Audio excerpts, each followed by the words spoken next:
We say what they can't radio.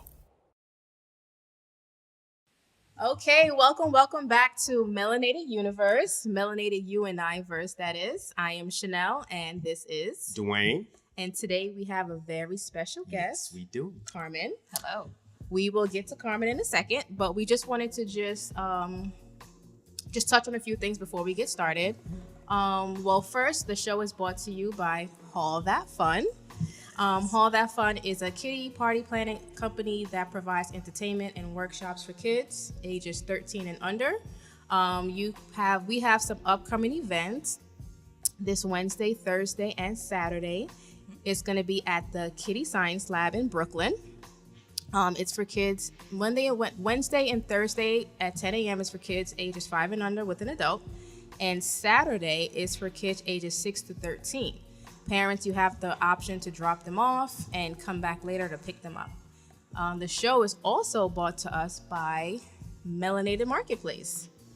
And let me tell you a little bit about Melanated Marketplace. Melanated Marketplace is a Facebook group that you guys can use as a resource for melanated entrepreneurs or would-be entrepreneurs that would like more information. It's also a place, it's a market. So we have melanated vendors and also melanated consumers. Sometimes they may be both, but I think it's a great way to keep circulating the dollar in our community. Correct. So welcome to our Melanated Nation. Hey. Hey. So today we have Carmen, who is the owner of Kiddie Science Lab. So Carmen, just tell us a little bit about what is Kiddie Science Lab. Sure. So the Kiddie Science Lab is the physical space of kiddie science. Okay. So at the heart of it, we're a nonprofit organization, and our main mission is to present science to young kids and families. Okay. And for a while, we were more of a traveling show. So we would go out to schools, out to programs, and recently, about 2 years ago, we settled down in a physical space. And that's where the Kiddie Science Lab comes into play. So in addition to teaching science, we also bring in partner educators and organizations that can present programming that complements scientific thinking. Mm-hmm. So now we're talking, less obvious use of your brain to be a scientist and think scientifically. Nice. Like what, for example? Because science was never really my strong subject. And I get that a lot. The type of science I teach really involves you doing things. Okay, like hands-on. Sometimes full body on. I'm not gonna lie, we walk out of there sometimes looking a little messy, but it's all good. So not only is the science very hands-on and focused on you experiencing what you're learning, we would bring in, let's say, for example, a chess teacher. So now you're engaging a different part of your brain, but you are still thinking critically. Okay. Then we can move it over to large motor skills. So jump and play, for example. Little kids can use their skills to climb up something, to climb through something. So it's not science per se, but they do have to apply their large motor skills in order to meet these challenges and get these things done.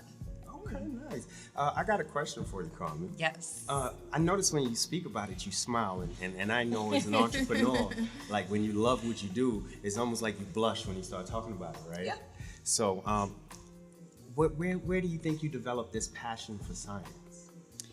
So I've always liked science, but I would say 5th grade was kind of the magic moment. Because in 5th grade, 2 things happened at one time. I had my first Black female science teacher. And she was excited about science. And she would do really just fun things, and she would just bring her infectious excitement to it.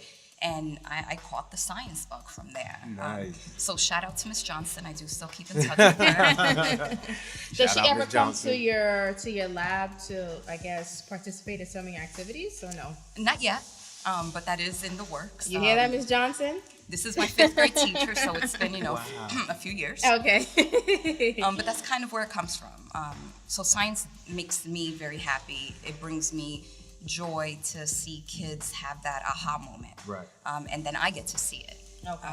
And then hopefully it just plants the seed so that down the line we have adults that care about our planet. Like you. I hope so. Like Miss Johnson, she planted a seed in Exactly. you. And it's so amazing how that cycle works. You know, it's so funny because I always hated science. Yeah. Like, I always hated it. I guess because I didn't really understand it. And in elementary school, I was really shy. So if I didn't understand something, I didn't want to have to keep raising my hand to tell the teacher to explain it, because I didn't want the other kids to feel like I was holding them back. So I didn't really engage too much in science. It wasn't until I got to college, and it was my last semester in school, and I had biology, and you know, I got an A. Yes. Hey. So much so, the other kids were copying off, was trying to cheat off of my paper. And it was always the other way around. I sat in the front of the class, and I'm like, you know, I'm actually gonna pay attention instead of sitting in the back and, you know, wandering off. And I remember it really wasn't hard. Like, once I really understood what it was about, I'm like, oh wow, this is really interesting. Some of the stuff actually, you know, still stuck with me. Nice. But that's when I kind of started to like it. Not love it, but like it a little bit. But you He's know, the science geek in the family. You know, I identify so much with Carmen because I think the delivery is so important. Yes. Yes. Because for the first 13 years of my life, I grew up in Barbados, and my science teachers were amazing, right? Like, they just made it so like hands-on, like it wasn't just theoretical. Like, we actually went outside and we looked at the plants and you know, I mean, don't embarrass me now, but there was like different parts of the flower, the petal, that thing, right?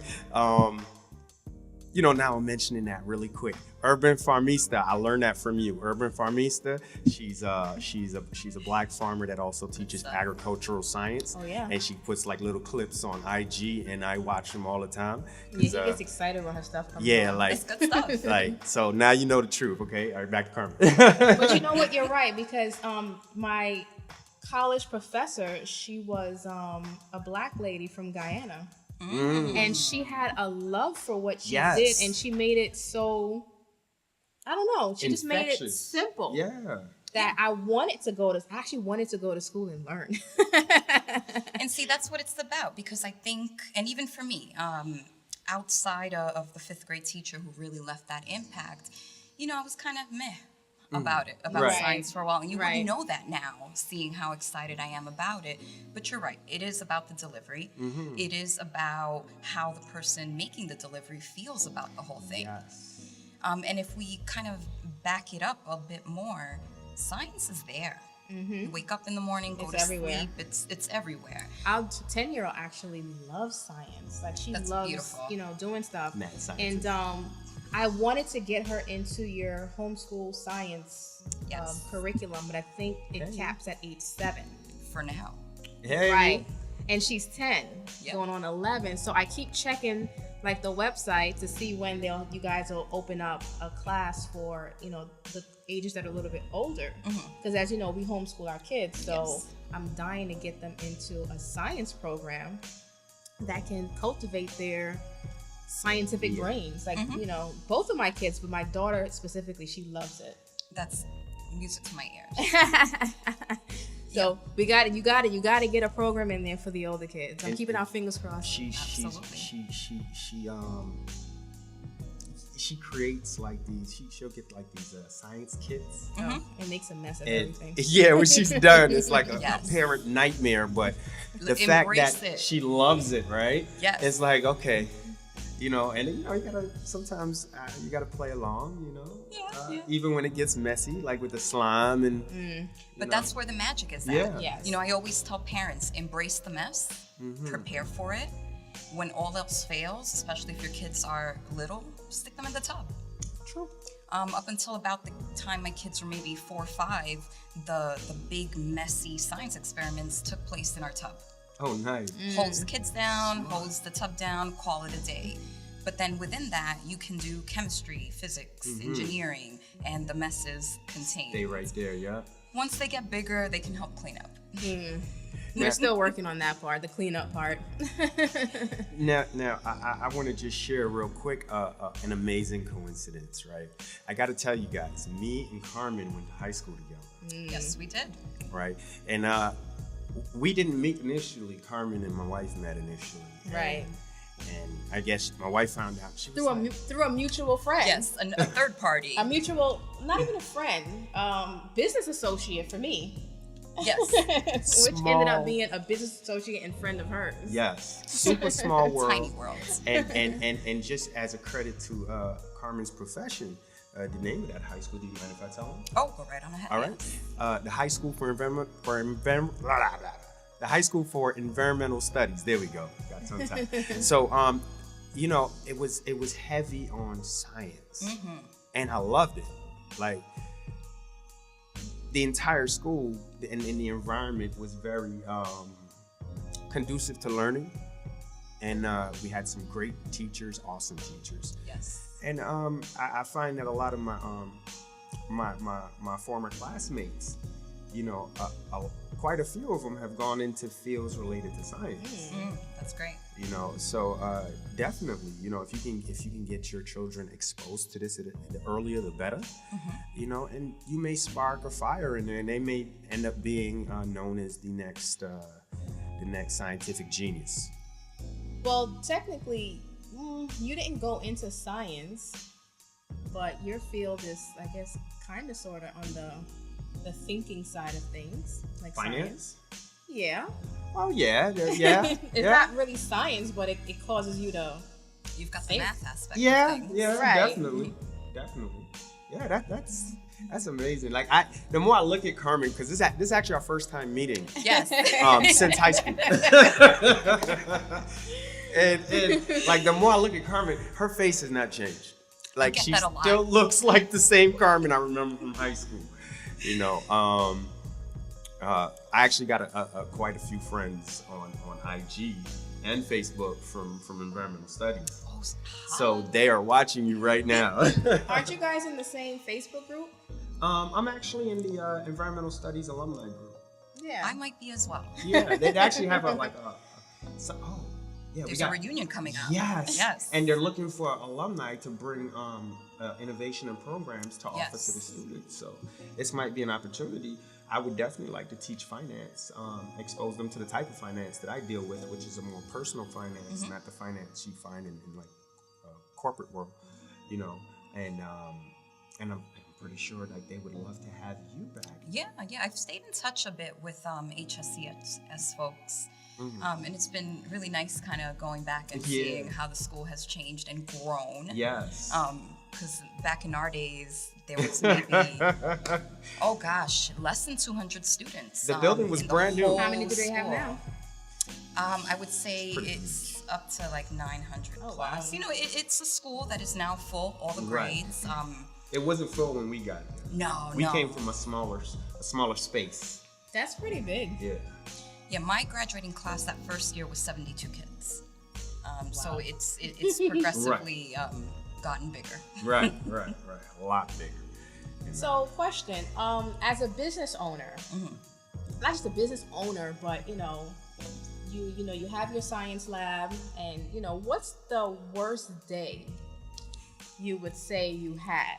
Because I know as a business owner, you know, you get some days that are pretty trying. That, you know, sometimes you just want to ask yourself like, why am I doing this? Yeah. So what's your worst day that you say you had as a business owner running Kiddie Science Lab? So I'm going to be very honest in my response, and I think teachers will not be very surprised by this answer. I think sometimes well-meaning parents can make a day very, very challenging. And can certainly leave me wondering, why am I doing this? What did I do wrong to get us to this point?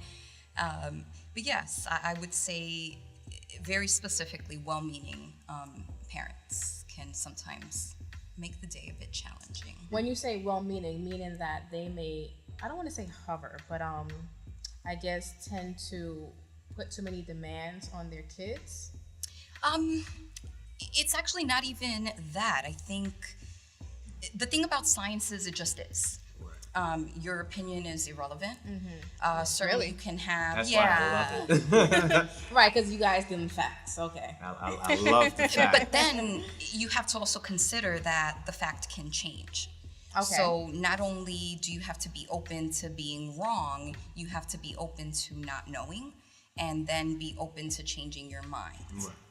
And in the field of science, that's okay, but once you open it up to diverse cultural backgrounds, age, previous just background knowledge, that can be a conflict. Okay. So that's kind of what I mean about Got it. of well-meaning.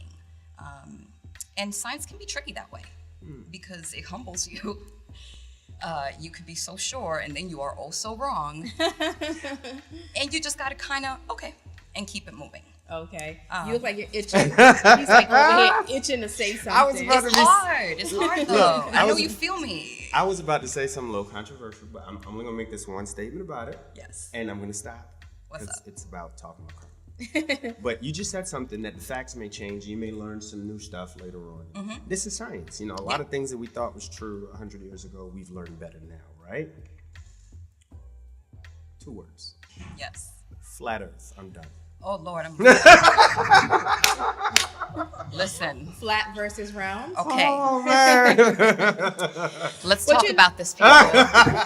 No, really. I actually did see a video somewhere. I don't even remember. Eric Dubé probably. And it talked I don't know about cool people. It talked about the Earth not being round, right? Yeah. Or something like that. It was interesting. It was very, and you know, I'm not into science, but it was very interesting. I'm like, yeah. Listen. I'm like, wow, the Earth is not round. So But he had some very interesting points.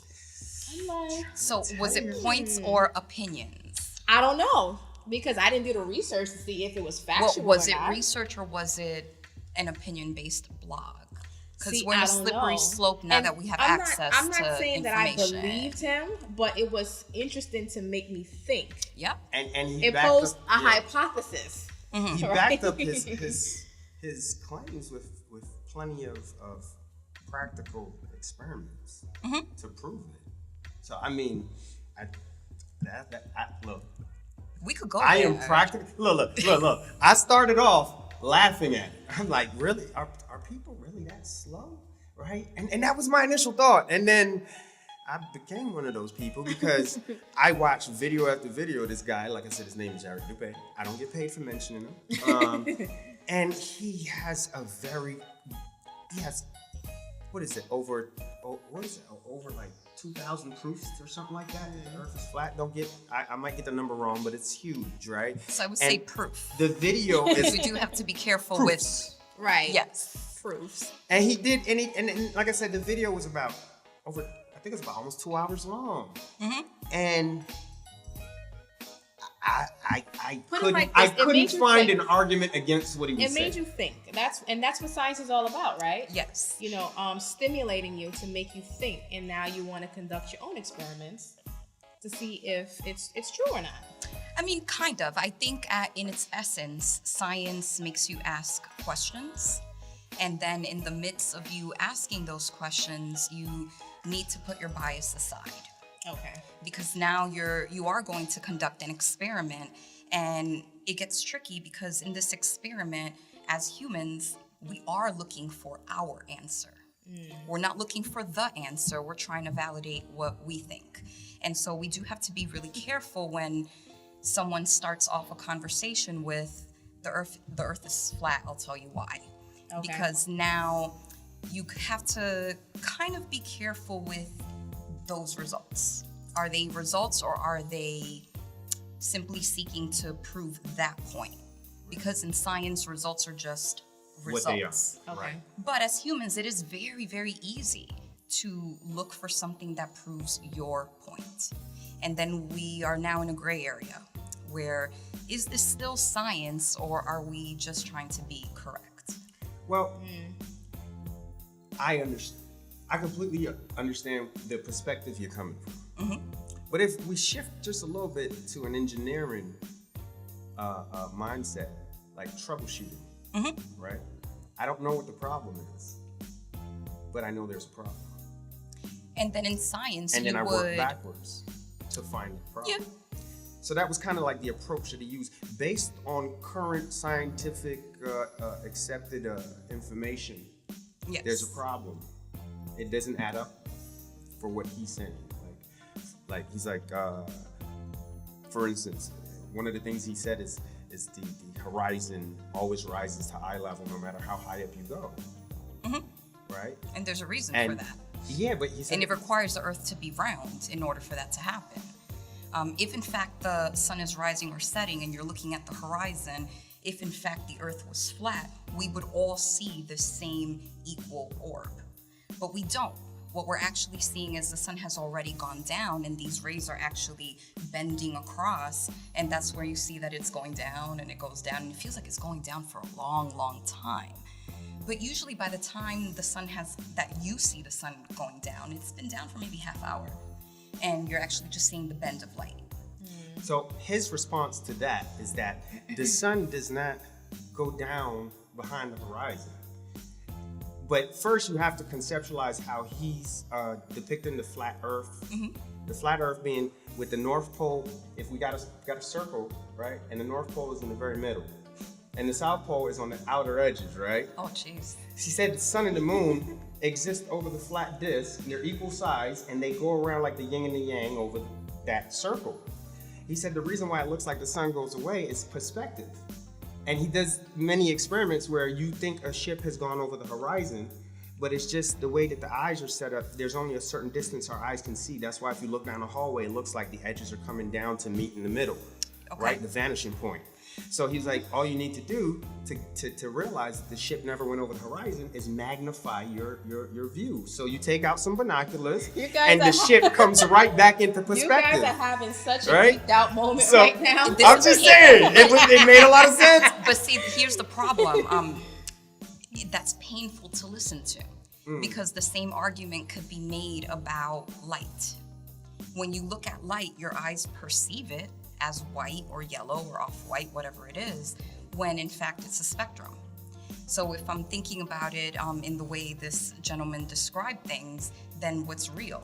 Is my perception of the light being white real, or is the spectrum real? Well, I think it's not as complicated as the light, because light is a very tricky thing to experiment with. My point is both answers are correct. But I do agree with him that there is a vanishing point, which gives us the illusion that the further away something is, the shorter it gets, because it converges towards the middle. To the point where you get, if each line converges towards the middle, at some point they meet.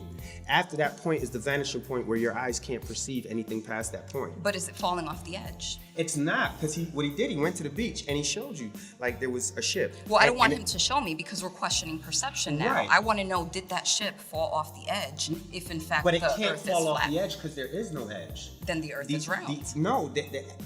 What is considered as the edge, see, what he's saying is we've been taught that the edge is just like this table where you can go to the edge and fall off. But really and truly, there's an ice wall, a 200-foot ice wall surrounding the edge, which is known as the South Pole. That's the South Pole. This is the face I'm gonna. But look. He said. But you know what though? There's also in every country, there's an international treaty that bans civilians from going to the South Pole or going past there to experiment. Part of the reason why humans are banned from certain places because we trash every place we go. And no, but this is true. There was a while where you could not freely visit the Galapagos Islands. I was a group that visited, and the difference between visit 1 and visit 2 was the admittance of cruise ships. And the place was literally trashed because of people. So there are specific places on the planet where people are not allowed to go, but it's because we are really disrespectful to our planet wherever we do get to these places. But you know what's a good question? Go ahead. Why is it that when you travel from the West Coast, which way do you go? Do you go over the U.S., towards Europe? Or do you go the other way because the other way would be closer? Well, prevailing winds make it more efficient to go one way because that's the way the Earth spins. So if we're thinking about traveling specific from, let's say, the United States to Asia, for example, there is a shorter way that would require more fuel because you're basically going against the wind, so to speak. Or there's the, easier, more efficient way if you go from LA past New York and kind of go that way and kind of follow the prevailing winds. Okay, so what he's saying, here's another thing, right? I like simple. Like, for me, we all break like things simple. Down to simple, right? That's what makes and science then if tricky, you want to though. complicate it from there, then let's build on what's the simplest part and let's move up from there, right? If it's true that the Earth is a round ball and it's spinning millions of miles, I don't know, a second, going, So it's right? It's revolving, yeah. like really fast, right? Mm-hmm. Then, if you are in a plane and let's say I'm in a plane in New York and I want to go to China. Mm-hmm. The plane should just need to raise above the ground and land in like 2 seconds or something. So listen, actually, I'm going to give him a point. If we could figure out how to get a plane from here, up, let the Earth spin, we literally leave the orbit, we can then land, and it would be faster, but would it be efficient? But why do you need to leave the orbit? If the Earth is spinning beneath you and you stand above the spinning That is thing, such a great question. then it should, Bam. it should Listen, move You guys faster are than you're having moving. such a science moment right when now. you take I the love train Yes. and you are in the train Yes, and you jump, yes. what happens? You're still in the train. So you're still moving at the speed of the train. Now, if you are on Yes. top of the train and you jump, the train's going to keep going without you. Wind pressure. So if you are in an airplane that is still in the planet, you're still technically moving at the rate that the planet is moving. We are still moving. But there's At a the same flaw in rate. that. The flaw in that is that in this example, in your example, there's wind in the atmosphere. Yes, but the planet That is still should provide moving. wind resistance to allow the planet to continue to turn at its speed, but that wind resistance should slow you down enough that if you're going millions of miles a second, you would see a shift in where you jumped to where you landed. Well, we can't move that fast safely, for starters. But if we could, I guess it would be possible. But right now, I guess we are kind of going against the speed at which the planet is spinning. So we're kind of working within those confines.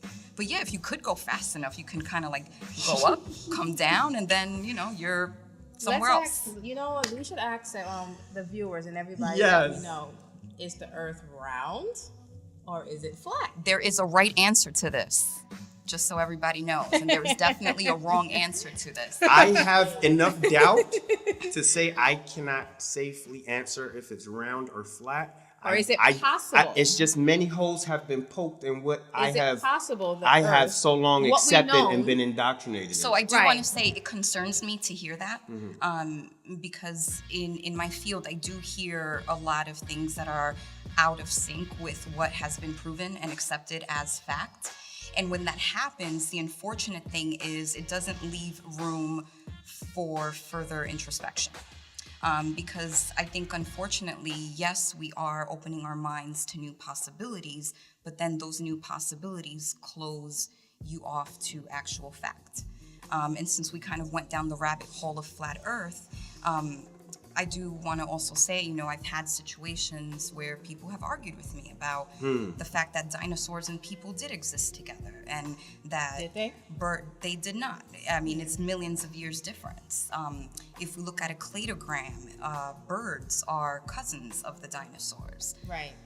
But The people pterodactyls or argue, something, right? yeah, and there's a lot of argument about that, and I always welcome argument, but you do need to leave room for fact, for things that have been proven consistently as being what they are. But doesn't that contradict what you said earlier when you said that facts do change? Because They do, but they do not change from round to flat. yes, they do, because at one point all the science proved that the Earth was flat. Actually, And- it was not proof. Wait. But I wanna be tell you, careful with Carmen. the Let me tell you. wording. They were scientists at the time. There They were- didn't call them scientists. Well, right? it was a theory, that and we do have and, to be and there careful were with there that. were what they called proofs that the Earth was Proofs, flat. yes. Just as how today we have proofs that the Earth is round. At that point in time, the entire world thought the Earth was flat. Well, not the entire world. I know there were some parts that were actually a little more advanced, but most of that world in Europe thought the Earth was flat.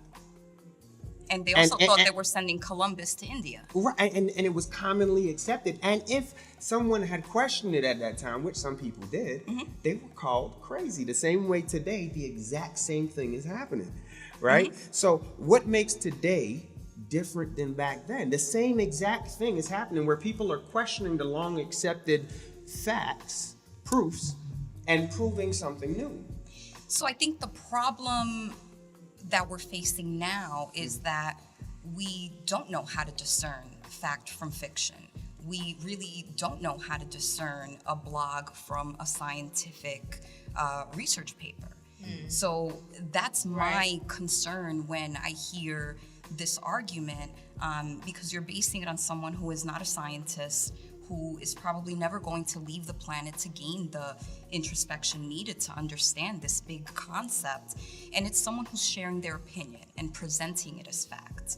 And we really need to be very, very careful with that. Because a lot of times, if you back up a bit, there are other intentions to misinforming the public. And this is rampant right now. And going back to what you had asked about what my toughest day is, that's the heart of it. Is just really trying to guide people through it. There's just so much information now, and it's right there, and it's so hard to really discern through it. And it can get very personal, and it can create a situation where people feel defensive about it. It's hard. It's really hard. If I feel myself leaning towards emotional, then I know I have lost my perspective, my objectional perspective. And I gotta take a step back, right? Yeah. Because this is not about convincing you or making you believe that But my for some position people, is it right. is. See, this is not that. I think that's when they bring emotion into it. Right. I just like And they're not giving us facts. to stimulate great open-minded dialogue. Yes. I'm not saying that I will agree with everything that you say, and I don't expect you to agree with anything that I say, but maybe if we do agree to disagree, then that's a great first step. Right. Even if we agree to disagree, maybe we both walk away with our own questions, like, you know what? Yes. This one thing that he said, let me go or this one thing that Carmen said, you know what? Let me go and look at this. And that starts something. And we both walk away growing, you know? Yes. That doesn't happen as often as I would like it to. Yeah. Because it is hard. But I think there's a lot of potential for continued dialogue, continued exposure to science and scientific thinking. And like you said, if we can agree to disagree, I'll take it. That is a great first step. Yes. I like it. High five. Yes. What's the name of the school? Environmental Studies Science Geeks. Now, if only politicians can learn from what just happened right there. Right? Can you imagine Oh, the man. potential? Oh my gosh. So on the flip side of that, you talked about your worst thing. What's your best thing? Oh my gosh. Yes. Yeah, That might be a little harder. The magic day. I do have magic days, and I call them my little big moments. Because sometimes, sure, you have a time where it's like, and everybody's like, and you're excited. But what about the moment where the child who has not been able to figure out the pipette figures it out? Bam, light bulb, explosion. You just opened up a whole world to them. Or, make it even smaller. The time where the child who wasn't all that sure about texture stuck his whole hand in the slime. And I'm just in the background like, did I get a picture of that? Those are my favorite days. The little big moments. Because what I've learned is I've been a teacher for a very long time. Some of my youngest students are now adults. And those little big moments have turned into really, really big moments. So now I appreciate them a lot more. And it's so crazy because, I got a lot of respect for educators. Thank you. Because you don't realize truly. I mean, you have an idea that you make an impact.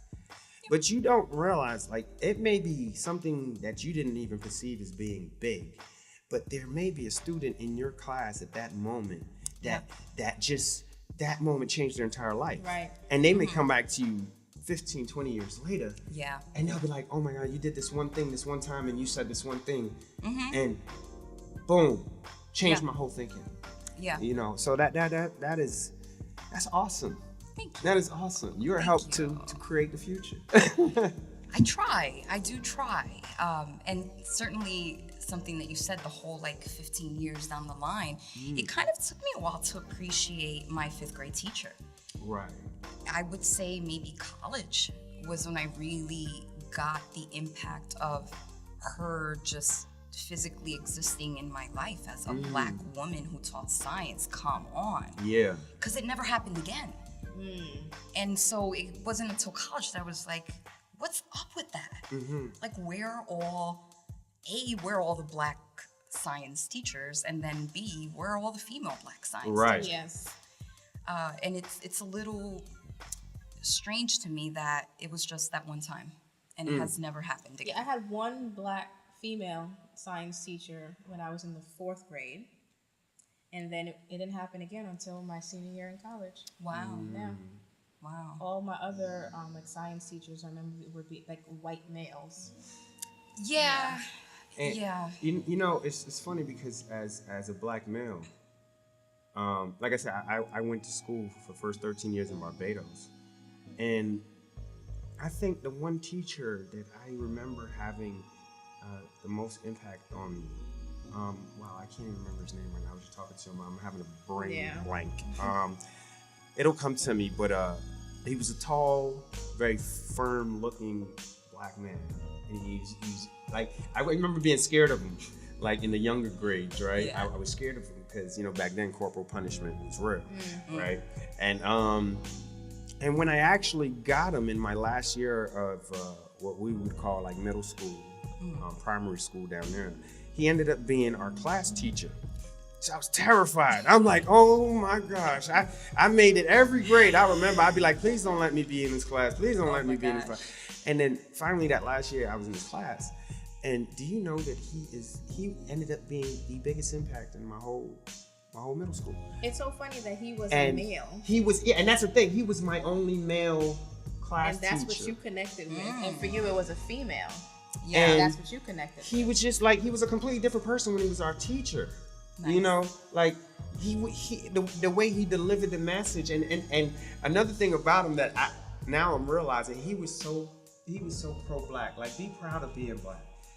You know, people are watching you. So walk with your head high. You know, like messages like that. That's a great message. We didn't understand the impact of those messages back then. But now. You know what I mean? Now I'm like, wow, no, like that. I can see how that connected to my confidence level. Nice. As a child. That's good stuff right there. Like, I'm mad at myself right now that I can't pull his name up. You did mention it. Like recently, I'm telling her, no. I don't remember that. Don't get me calling him names. Yeah. It'll come. I can see his face, but I can't remember his name right now. But he was super awesome. And then he used to also teach us like table tennis. Nice. Right, ping pong, Americans, and one day it was like over the breaks he used to teach it, and I remember I wanted to go, but I was scared that he was there because he wasn't my last year teacher yet, and. My buddy was like, man, you can't be scared. Like, you gotta go. He don't even whoop nobody when you playing table tennis, right? Because he was quick to issue a whooping if you weren't doing the right thing, right? But when he's playing table tennis, he didn't do that. So I was like, that gave me some confidence. I was like, okay, so I'm gonna go. Oh my God. And you know, he taught me the game, and within the first day, I was playing really good. And then he kept encouraging me, and it's only like years later I realized that he was my uncle's teacher at the same school. Wow. And he taught my uncle in the same sport all the way to the like championship levels. And he knew who I was. I never knew who he was. Teachers always know. But he knew who I was in relation to my uncle, right? And like the guy was awesome, man. Like, I think every young Black male needs someone like that in their life. Absolutely. You know? It troubles me today, you don't really see many Black male teachers. Yeah. No, and it's so important. So important. One of the things now as an adult that I'm appreciating more is when I'm in a room, when I attend science events or conferences or anything like that, I find myself kind of like spanning the room because, as you said, a lot of times the representation is older white men. Right. And more often than not, either I'm the only person of color in the room or I scan the room and I'm like glued to the next person. But specifically, Black educators, males, are so important to our children.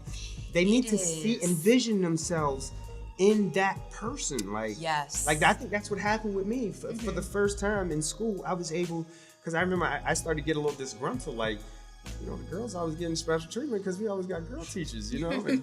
And there was some of them that let you know, like, yeah, I'm giving a girl special treatment on purpose.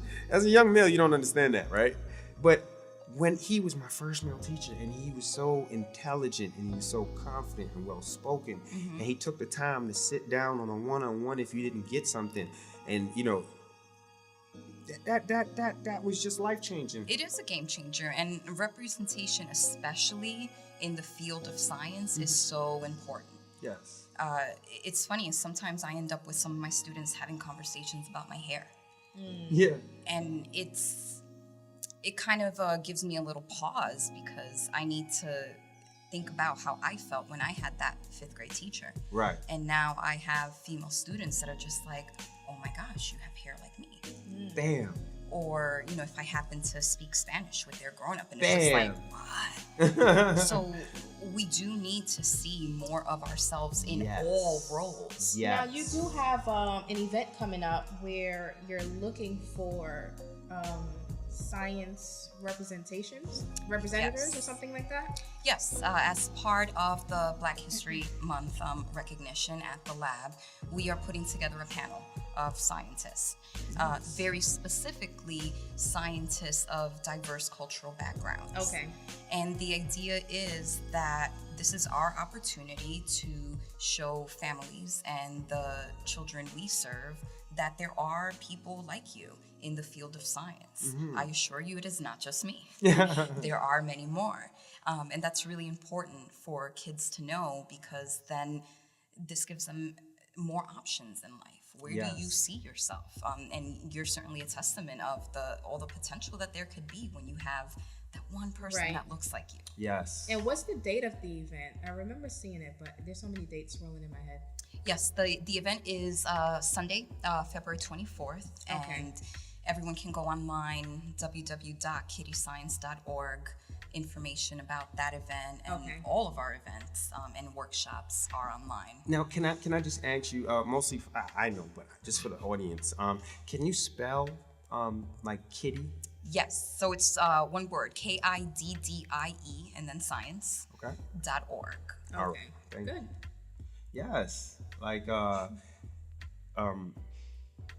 excited. I'm excited for the work that you're doing at the Thank lab. you. I actually just, became aware of the lab. When was that we first spoke? In October. Yeah, I think it was the fall. Yes. That's when we first met. Yes, that was the first time I became aware of the lab because a business associate of ours, they had a Daddies Do Here event there.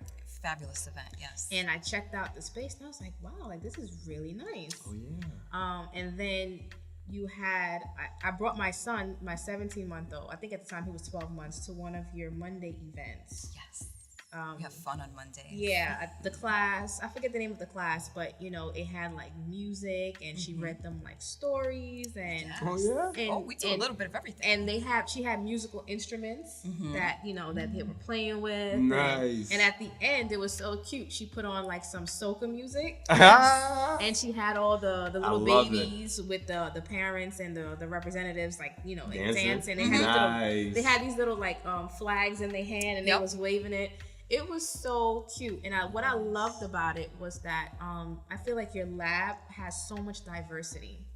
Like it's something for everyone there.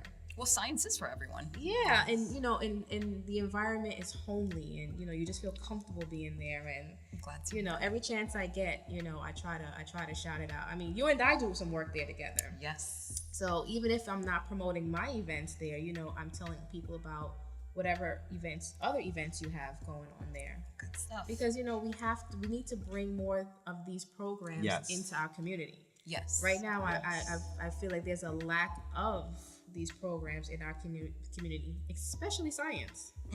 Especially science. I feel like science is underappreciated in our community. It's not something that we bring focus on. We focus on sports like basketball. What else do we focus on in schools? I mean, most times it's sports, and after that it's maybe I don't know, business management. I mean, like there are certain fields that I think are oversaturated. Yes. Okay. And what that means is it's too many people there, and it's not enough. It's too many people with that degree and not enough jobs to house them. Right. Okay.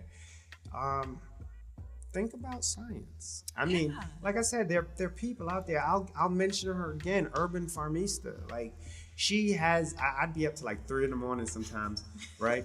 And she didn't know. I'm telling you now. Go ahead, finish. I'll be up to like 3 a.m. and like she's showing like she does classes on or like how to what's that? Hydroponics, right? Nice. And to me, I'm like a super geek, so like I like to try to grow stuff. And that's my point. I was gonna mention that. And she inspired me to grow something, and we started to grow scallions. Ooh, look, yummy. I started with the easy stuff Good because she stuff. showed us how to. That was a quick little 1-2-1-2. The first year didn't go so well. We tried it in just like strictly water, and It worked. it worked, but then it started to smell. Like they grew back for like 4 or 5 times, and it then was disgusting. it got bad. I didn't. Right. But we tried it again. Well, he tried it again because I don't have a green thumb. I'm sorry. You got it. He tried it again, and he did it in dirt this time. And for the whole summer of 2018, we ate our own scallions. I started them in water though. Like, it would be so funny. Yeah. Like, I would That's good go, stuff. and I'm in the kitchen cooking, and I'm like, oh, babe, we need some scallions. And he'll go to our balcony. I get the little scissors, go on the And balcony. he clips, and he brings it back. Well, and he's listen, like, "Here let you me go." put you on. Over the summer, part of the science we do is based around urban agriculture. Nice. So last summer, right in Brooklyn at the lab, we grew 28 pounds of food. Nice. We So- planned- and we can keep that, or you give it away. Like, what do you do The with it? kids who took care of the garden and did all that, we ate the food, cooked with it, did science Outstanding. experiments with it. Nice. This coming summer, we hope to grow at least 28 pounds, and now we have chickens in the back. So Yes, I saw now your we're really chickens. gonna. You guys got We're not going to chickens? eat the chickens, but we'll eat the chicken eggs. Wait, you're not going to eat the We parents. got 2 You're just going to chickens. eat the babies. Well, Wait. not the babies. Can you keep chickens in there? You can keep hens in New York City. Roosters are outlawed because they just crow all day Right. long. Yeah. I didn't know. No, we're not. How about you we're gonna visit keep our it. chickens? No, yes, that sounds better. And We're you not test, getting you, chickens. you see how much love they need He's an before animal you lover. commit to No. chicken. My We're daughter not- too. no. My daughter. Y'all can visit the Our lab. chickens yell at people though. They're Brooklyn chickens. That's all right. I like them. Oh wait, I gotta say this part before we shut it down. It's a little sad part, but we're gonna get back to the chickens, right? On Sunday, last Sunday, I lost my one of my best friends. Not a person, but my dog, right? No. My dog Carmen, after 9 years, she passed away from cancer. And most of this week, I was in bad shape. I just want to say I love my wife because she dealt with me very well. I don't know how she did that voodoo that she does, but she kind of was the rock. So R.I.P. Carmen, we love you. Oh, Yes, rest in peace. sorry about your dog. Thank you. Now, can we make it a little bit more upbeat now? Yes, let's go back to the chickens. So look, just one No. chicken. No. Oh no. You should really First of all, I'm visit our vegetarian. I chickens. used to raise chickens in Barbados. I'm I vegetarian, did that. so Like when it comes to why don't you eat animals, chickens? I'm great with animals. What are we gonna do with Plants? the chickens? Yeah, Not what so are you much. gonna do with the chickens? Where are they gonna live? I can work something out. Like we got extra rooms in there. We can work something out. Let it live in your car. Yeah, and then you gonna want me to go out there and get eggs every morning, Well, right? actually, I'm even trying to transition to not eat eggs anymore. Like, I stopped eating eggs as much. She's full on Like, vegan. I'm going full on vegan with this. Like, I'm part time. Part time. I'm almost full time. Almost. My daughter is the cutest. She's like, I'm vegetarian, just like mommy. But then you come home with like fried chicken. And she's like, that Popeyes get the smelling through the house. She's like, can I have some so too? my sister is so funny. She's like, Tati, I thought you don't eat meat anymore. And she's like, well, I have to make an exception for chicken. She's like, you're a fake vegan. And she teases her all the time. She tries. She means well, but her weakness is fried chicken. Like, I she, would come she to can't help it. Sometimes that's my weakness too. I used to love it, but once I stopped eating it, I tried eating it again. It tastes disgusting. Like, the taste of it was just... So, you never have to worry about your chickens around me. I'm never going to cause them harm. Our chickens can defend themselves. They're ninjas. Hey, I just want to play with them. Yeah, like when we had that really cold weather, the chickens were out there like chilling. Just seriously, it was I brick was like, cold outside. what? They're just hanging out like What's the nothing's coldest You wrong. didn't bring 'em they in? can be in?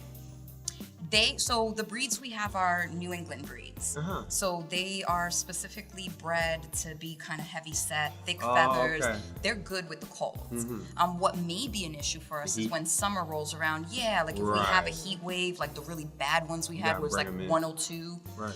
That, yeah, I think they may need to be bought in. Right. But they don't mind the colds. They'll tiptoe on the They snow. make eggs? Yes. Nice. They Yeah, lay she an egg posted every some of them 25 on her hours. Instagram page. Now, let me Really? ask you a 24 scientific hours? question. Every 25 hours, yes. Oh. I want to ask you a scientific question. I'm sorry. About Go how ahead. many do they lay at one time? So normally it's one, but about a month ago we had 3 or 4 days where they were laying 2 every 25 hours. And then they skipped a few days and kind of got back into formation. Scientific question for the scientists, right? Yes.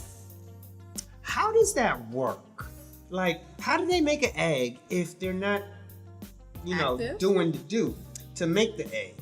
I had that same question, and when I found the answer, I was fascinated. That is a So- good question because you don't have any roosters. Right. So check this. So 2 different things. With the rooster, we're talking about an egg that has been inseminated, it's fertilized, it's gonna become a chick. Uh-huh. Take the rooster out of the picture, and this is dope stuff. So every 25 hours, the chicken automatically just makes an egg from the inside out. Okay? So you start with the yolk, So the like, albumin. they're their own baby daddy? Oh my gosh. That how it Think works? about it as almost Yo. how a woman makes an egg. Okay. That's what just wait. hit me. It's Yes. like, ew. Isn't that something? But then they make a And you eat shell. that. So right before, Egg is just a period. no, back it up. Back it up a little bit more than that. So Oh. we're just talking about the egg. So they Yeah. produce the egg. So now you have the soft parts. Right before it's laid, they produce the necessary calcium to make the shell, and then they lay it. And this happens every 25 hours. So we're not getting to like the mammal period part. We're just kind of sticking to the mammal egg development part. Okay. And that's going to happen every 25 hours, no matter if the rooster's there or not. Huh. How would you know if you eat an inseminated egg rather than a non-inseminated egg? Like, is there like baby chicken in there or something? So the good news is in the United States, there's a process for all this. I did not grow up in the United States, so our process was, you better hope there's not a baby chicken. Right. Because I remember when I was raised I chickens. remember it too. Sometimes you crack Yes. one and there's like a half a baby chicken in there. Oh, So- my God. And what you do is throw it away? Yeah. Oh, my God. You know, some people that That's- eat that, though. They find that my a gosh, delicacy. That's In disgusting. some cultures, It's a delicacy. They eat You them know just what? like that. I'm so glad Yeah. I don't eat meat anymore. That just, oh, gosh. Like I just remember my grandma just didn't have a rooster. Right. So, we knew at that point that we could just eat the eggs, but then at some point you do need to replace the chickens, so you do need to borrow a rooster. Oh, gotcha. So So you they do can- have to bring in a rooster. Every now and again. Every now and again. So that you can make more chickens because they get old. So you Yeah. got to get a rooster to come in so that they can get a cycle of baby chickens. Right, makes Or sense. something. Because we didn't have a store or anything, so if you wanted to eat chickens, you needed to have the chickens in your backyard. Right. And you So, just go out there and grab one. basically. Right. Yeah. That sounds so barbaric. No, but it's listen, life. But that it's was life. the I best get it. tasting It's chicken you life. ever tasted, I'm- though. You go in your You yard will not and find kill it. chicken like that in the stores. That is true, and our eggs taste pretty good too. Yes. I'm a carnivore, so Now omnivorous, that I'm actually. officially grossed out, I don't even think I want to eat eggs anymore. Oh, no. That just sounds so wrong. Like, Look, that's not as bad as finding out that shrimp are the sea roaches. right, sea cockroaches. And I'll still eat them. Ah, I actually stopped. It's all good. I can't yet. I ate it like once or twice after that, and my daughter, she's like, ew, you're eating a sea cockroach. I'm like, so are you. I'm in all kinds of denial. I'm But like, I officially stopped. I try to justify it. I'm like, well, Anthony Bourdain and them dudes used to eat Well, roaches. why so not embrace it? I'm eating a sea cockroach. Well, crickets are a great source Oh of my protein, gosh. so I saw those in Thailand. They're delicious. They would They sell taste them like like how peanuts. we sell peanuts on the yes, street. and they do in Like fact taste like crickets peanuts. and grasshoppers Tried and these big Wow. old roaches, like little hissing looking ones. And they was just, I took pictures. And I they're didn't delicious. They're honestly delicious. You should try it sometime when eat. you A get cricket? them. I am an equal opportunity Oh my eater. gosh. God bless Yes, you. I have I had crickets. think They're that's- really good. I think that's I would very only good eat them of if you. I didn't know it was crickets at first. And then, Oh, I need to know what I'm eating now, so Like, I can make a decision. what it tastes like? Like peanuts, crunchy peanuts, God, and can't. yeah. And there's like no thing you can catch from eating crickets. You're gonna eat it? I'm gonna Don't, buy some crickets from the pet store. don't kiss So me. okay, now back up a minute. So I would not suggest buying crickets from the pet shop. Ew, Um, God, what do you? I can't take any more of your news. You can try like New York worms. They sell invertebrates, and you can like order them that way. I don't know if I would eat crickets that came from a regular pet shop. But you'll Gotcha. eat worms. Not from a pet shop. I would order it from You somewhere. eat a real worm? Would you eat it from like your backyard? You cook it? Well, no, because in New York, our soil it has lead in Polluted. it. Yeah, so I wouldn't we don't garden in our soil. I wouldn't Right. eat anything Not from safe. there. The chickens eat it, so it's all good. Okay. Okay. Well, Hungry? Chicken. so just to recap, we are This here- was a wow. I loved it though. I loved it. we are here with Carmen from Kiddie Science Lab, right? It's Kiddie Science Lab. From Kiddie Science, yes. Yes, and she's located at 509 Rogers Avenue. Brooklyn, New York, baby. Yep. Yes. So, for all you parents out there, please check out her space, kiddiescience.org. Yep. She has a great program there. Also, we have a program that we partner with her with Hall That Fun. Yes. That's HALLTHATFUN. We have a program where we do a jump and play for the kids ages 5 and under, Wednesdays and Thursday mornings. Yep. Coming up this week. Yes, I'm so excited. And also every other Saturdays we do the open play for kids ages 6 to 13. Yep. And it just cultivates, like you said, their fine motor skills. It gives parents, actually, I love seeing the parents' faces when they come there. The kids are having such a great time. But yeah, Well, you forgot something. The parents walked in, and there's a bounce house at the lab. right, a big old bounce house. So, like, the lab went from, oh, this is a cool place to visit, to, oh, there's What's a bounce this? house. Dum, Like, dum, dum. even I was kind of like, can I go in there? You actually can. Because that was really a lot of fun. It Wow. was. It really was. So, check her out, Kiddie Science Lab. Yeah, you want to add anything else before we go? Just recapping, check out Melanated Marketplace, Yes. the Facebook group, get in there, see what products and services people Yes. are offering. We have to add you to that group, too. And if you have products and services to offer, feel free, go ahead in the group, post, and let's support each other. And if Yes. you got questions, maybe you want to become an entrepreneur, maybe you want to go into a certain field or you're thinking about it, go into the group, post a question. I mean, the members of the group are very helpful, Yeah. and if anyone asks a question, there's usually an answer, multiple answers really quick, all right? So other than that, thank you, Carmen. Yes, for for coming having out. me. Thank you. It was a lot of Yes. fun. And we will you. see you guys Next time. next time. Melanated You and I verse. Yes, indeed. And we're out. We out. Good stuff.